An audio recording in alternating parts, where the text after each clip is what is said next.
All right. Hello. Hi, friends, and welcome. I'm so glad that you are tuning in this evening or watching the recording when you have some time. Welcome to this conversation. My name is Jasmine, and I'm excited to be with you this evening to talk about intentional and purposeful ideas to teach our kids and our teens about money. That's right. Now, I'm a wife, I'm a mom of an amazing middle school boy, and I'm an elementary school principal. And I've worked with students at all grade levels and ages, having taught high school and even adult education as an adjunct university lecturer. Now, just like I do, right? We've spent a lot of time teaching our kids how to read. We teach them about the world through social studies. We teach them how to compute and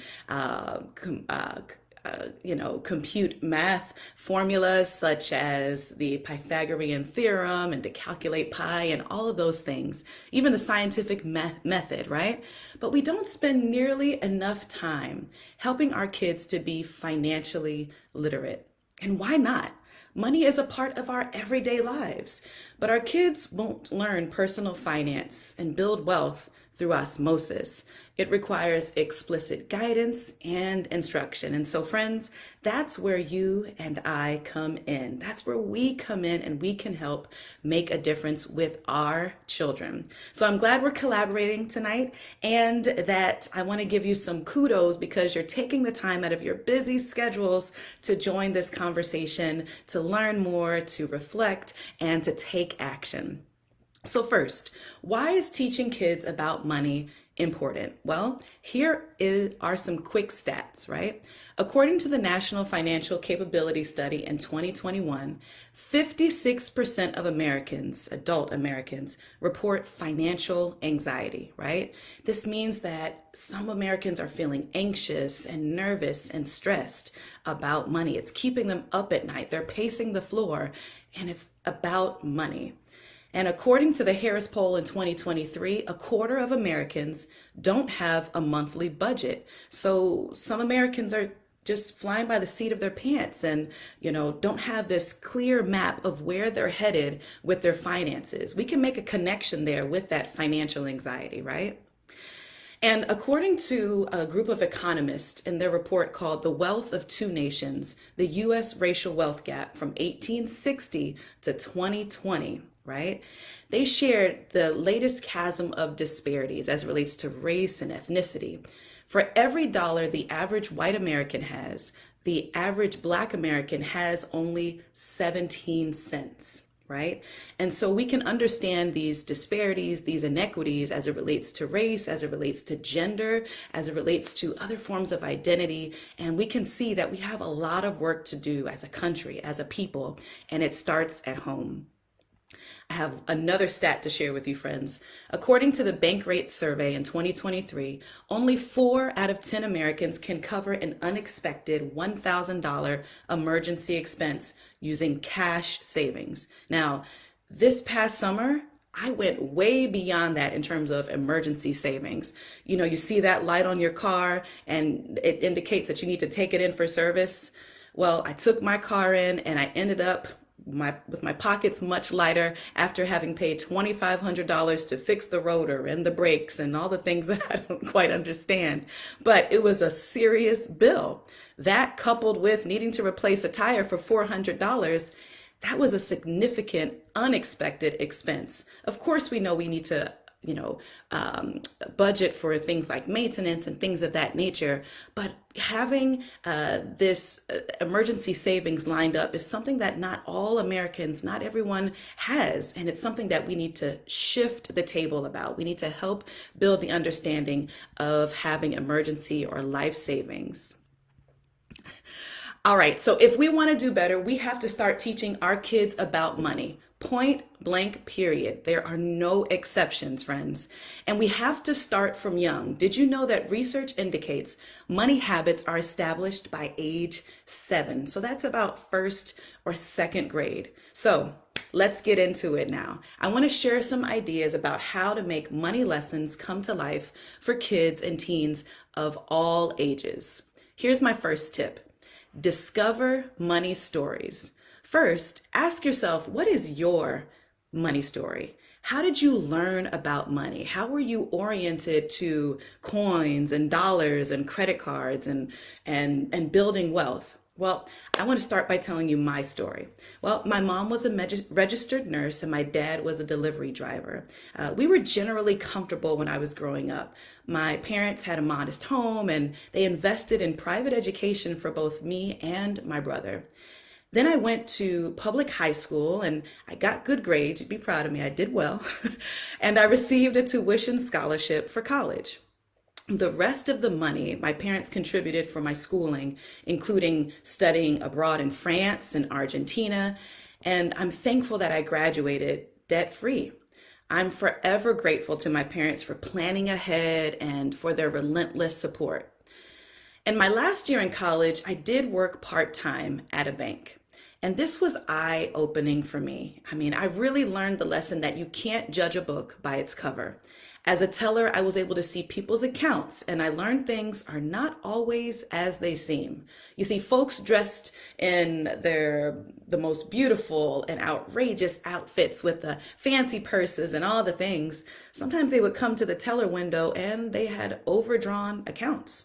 While some others came into the bank and I was completing their transactions, they came in really modest and unassuming, but they were depositing rent checks and small business checks and more.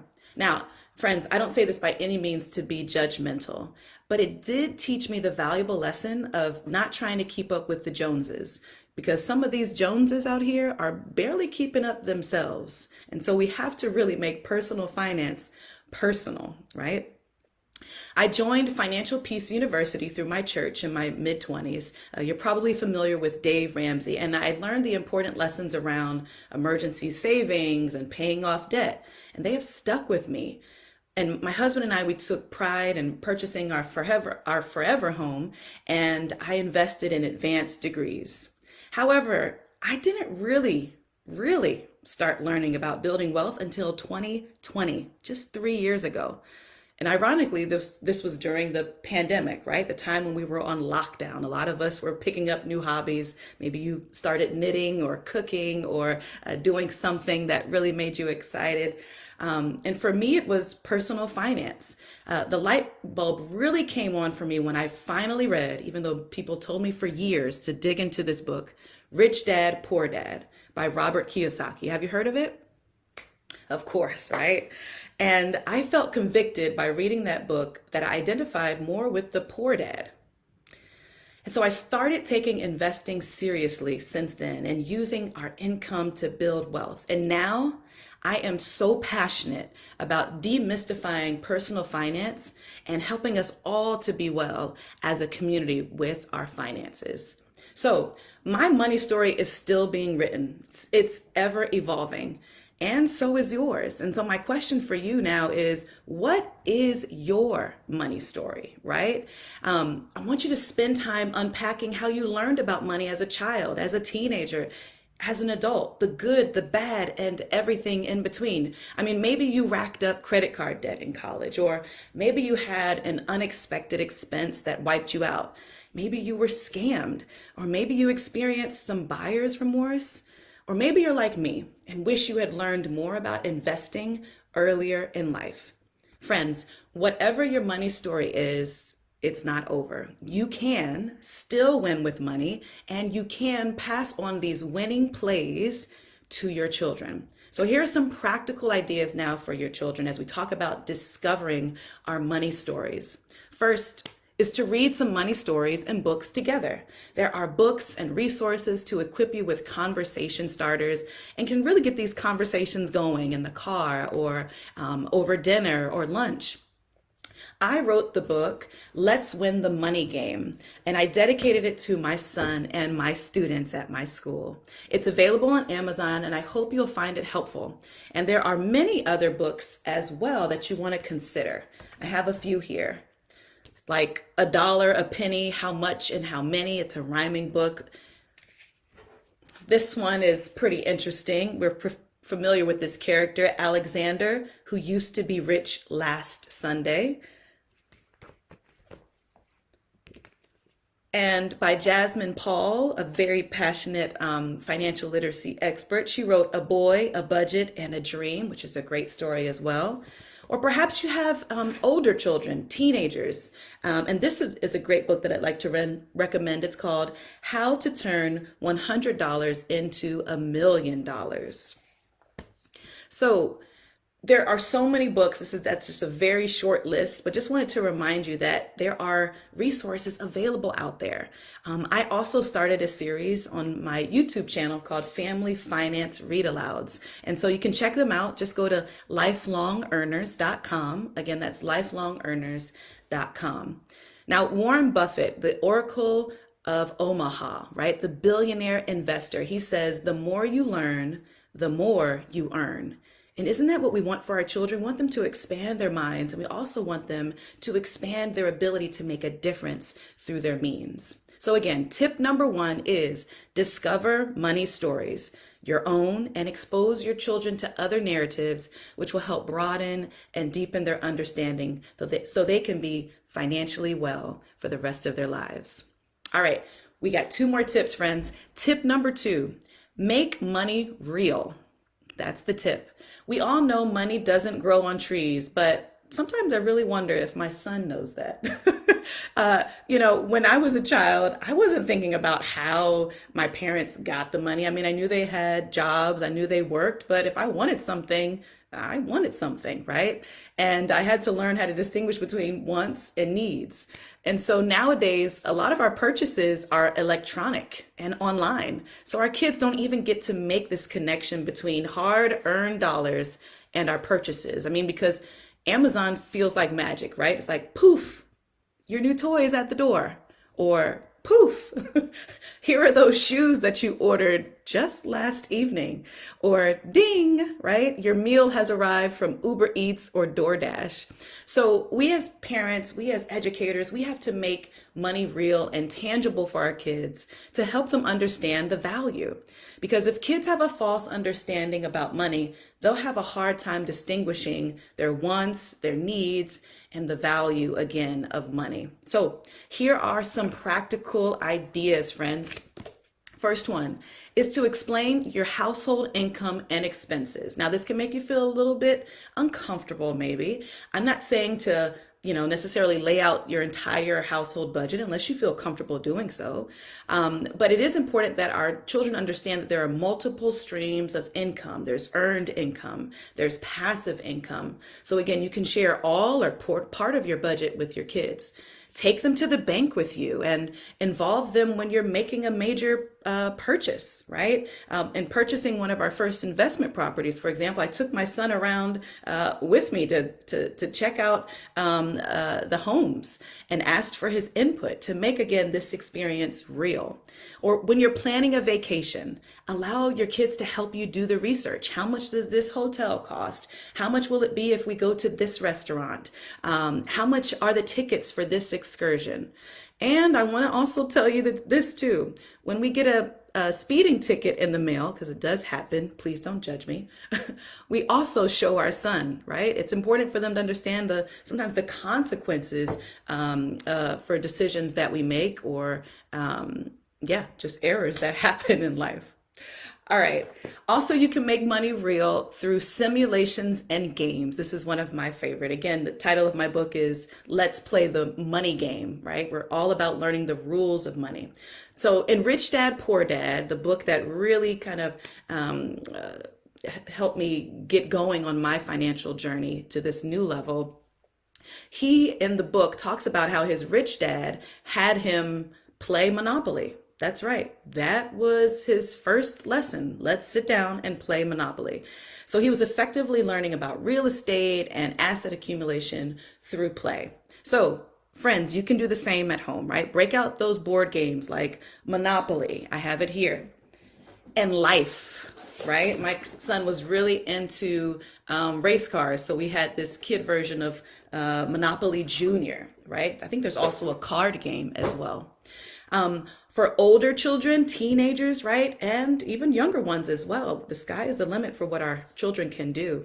Have them watch Shark Tank with you on CNBC and practice making pitches and analyzing deals.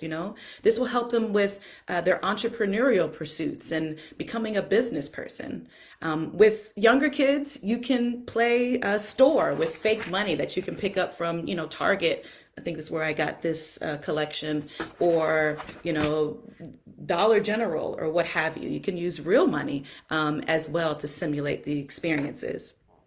Another tip to make money real is, of course, providing an allowance. We've heard this one before, right? This will help our kids understand how to budget money. You can label jars: saving, spending, investing. And as your child gets older, for example, you can transition to more electronic banking systems like the Green Light card or the Fidelity Youth account. So that way your children can also learn how to invest. Now, I think sometimes allowance gets a bad rep because we know that children need to help at home, right? It is their responsibility, just for being a part of the family, to help vacuum, to clean their room, to help with laundry and do dishes, to take out the trash, right? Everyone should contribute, paid or unpaid. So that is the expectation. But when I'm talking about allowance in this context, I'm also making reference to this as an instructional tool, right? So as a child, I received an allowance, right? But a lot of times I was just taking the money to go buy something from the ice cream truck, right? I want to encourage us as parents in this new generation of helping our children to become financially literate, to also teach them to invest, right? And to give. So investing teaches our kids what Albert Einstein calls the eighth wonder of the world: compound interest, multiplying our money, right? And kids need to learn how to invest in the stock market, so they can become partial owners of the brands that they like Nike or Disney or Amazon. So in addition to divvying up their money and budgeting their allowance, whatever amount it may be, into savings and to spending and to investing, I also want to call out the importance of teaching our children to give. Right? Money is simply a tool. It is not the end all. It is not the be all. It is not going to make us ultimately happy in life. Instead, it's how we use our money. And my hope is that our children learn to use their money to make a difference, to help, to give back. And so we also need to be explicit about teaching our children these habits, right? You can contribute to a cause or a fund that you believe in. You can also volunteer your time. And last but not least, as relates to making money real, and tip 2, encourage your young one to start their own business, right? We've all heard of the lemonade stands. Nowadays, sometimes kids are, putting beads together and making their own jewelry, or helping to make cupcakes, maybe with your business at home or what have you. But kids need to learn to be entrepreneurial and to be self-sufficient, right? We want them to be independent. So learning to become an owner and taking that responsibility is so important. My hope is that all of our children learn to ultimately be their own CEOs and guide their lives. All right. So now we're diving into tip 3. And tip 3 is plan for the future. Now, in this moment, right now, at this time, stop what you're doing and think about the future. It's been said that if you fail to plan, you plan to fail. So have a couple of ideas for us as adults in supporting our children and our teens, right? So first idea is to take care of business. I think it's very prudent for us to plan ahead so our children are not burdened about life when we die. Right? It's not grim. Actually, this is hopeful. What are your estate and transition plans? Do you have life insurance? What will life look like when you're older, right? So that way your children, when they're grown now, and your grandchildren, they have what I consider invisible inheritances and invisible investments that will really pay dividends for them in their lives from generation to generation to generation. And it's not only in terms of these tangible assets that we're giving our children for the future and for generations to come, it's also about the intangible assets that we're giving our children, right? Teaching our children to cook. So that way, again, they can be self-sufficient and independent. Teaching them to meal plan, learning another language so they can compete in today's global society and they can have self and mutual respect for others across difference. It's so, so important that, again, we think about the deposits, the investments that we are sharing with our children now for the future. Another idea as we think about planning for the future right now in this moment is that we need to expose our children to different career opportunities and different ways of making a living, right? Maybe your child wants to be an architect or a teacher or a lawyer or a content creator on YouTube. I'm not sure, right? It is so exciting to see, again, being an elementary school principal and with my own son, it's so exciting to see our children as they explore their natural interests and gifts and talents, right? And so our responsibility as parents and as educators is to expose them to what is possible and to also encourage them to unlock their beauty and their potential for the future. My hope as well is that our children are connected to a deep purpose, right? It's more than just a job. It's more than just an income. It is about a calling and a purpose and being able to make a difference in the world. And another idea, again, as we're talking about planning ahead for the future, is to help save for your child's college, right? Again, my parents saved for my college expenses, and I'm very grateful. And we know nowadays that college loans can feel like a ball and chain, right? I was talking to a friend one time and she said that it feels like Sally Mae lives in her home. She wakes up with her in the morning. She goes to bed with her at night. She's sitting with her at the kitchen table because college and advanced degrees and school and certification programs can be expensive, right? So however we can as families try to help support our children with these costs is very helpful. Of course, as parents, we want our children to get scholarships, and so we're going to support them in that way. But also consider establishing a 529 or other investment, so that way your child has a good head start. I'd also add here that I think it's important for us to save to help contribute towards our children's first property or first home if we can, right? Again, some of these are added bonuses, if you will. But if we're thinking strategically, if we're thinking intentionally, if we're thinking purposefully, if we're thinking about not just this present generation, but generations to come, we can outline a plan so that way our children and teens are supported and set up for success. Well, friends, we only scratched the surface this evening. There is so much more to learn and so much more to do as parents and as educators. So again, I just leave you with these 3 tips that we talked about tonight. The first one is to discover money stories, your own money stories. Be intentional about the money story that we're creating and that we're helping to narrate for our wonderful children. Tip number 2 is to make money real, right? It's not this ephemeral, just kind of growing on trees experience. Instead, money is earned. Money is also a tool that we can use. And there are certain rules that we can learn to be successful in building wealth in our lifetimes.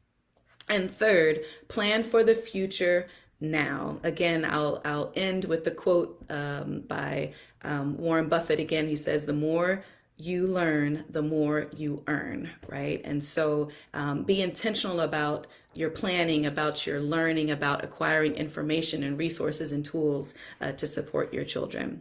Again, if you'd like to check out my book, it's available on Amazon. It's called Let's Win the Money Game. It outlines 7 winning plays and a variety of conversation starters for you at home. Also, my YouTube channel with Family Finance Read Alouds to enjoy and to facilitate your conversations at home. And an article article on my blog as well, entitled "It's Always the Right Time to Teach Kids and Teens About Money," where you can find it again on lifelongearners.com. It was so fun to join you all this evening and to talk about teaching our kids about money. And so let's keep in touch as we raise our young millionaires. Bye-bye.